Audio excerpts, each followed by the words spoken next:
बिस्मिल्लाहिर्रहमानिर्रहीम। Dear students, अस्सलाम वालेकुम। हम पढ़ रही हैं C++ लैंग्वेज। आज हम एक प्रोग्राम बनाएंगे जिसमें एक जो मैट्रिक्स का डायगोनल है उस डायगोनल के एलिमेंट्स का सम मालूम करेंगे।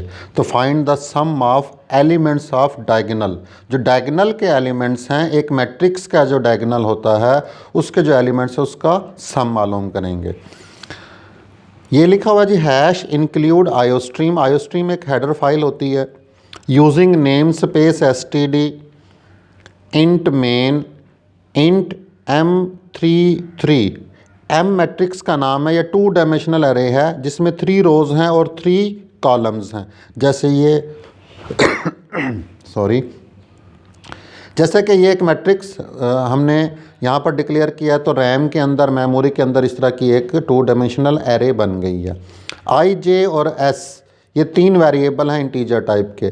For i is equal to 0, i is less than और equal to 2, i plus plus. ये आउटर लूप लगाई है हमने यहाँ से लेकर यहाँ तक। ये आउटर लूप है हमारे पास और ये इनर लूप है। ये नेस्टेड लूप लगाई है।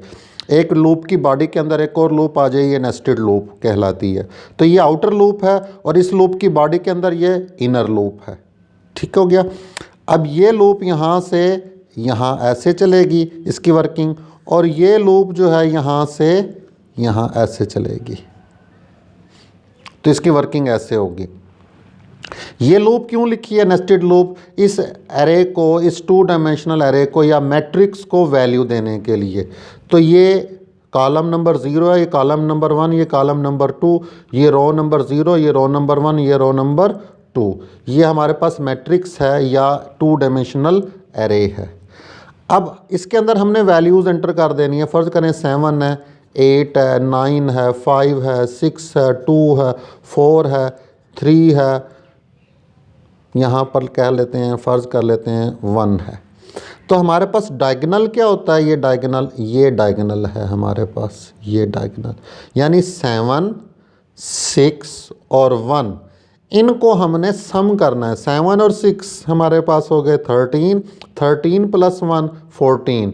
तो इसके डायगोनल के जो एलिमेंट्स हैं उनको अगर हम सम करें तो आंसर हमारा क्या आ रहा है? 14। तो हमने डायगोनल के एलिमेंट्स का सम मालूम करना है, जो हमारा प्रोग्राम है। अब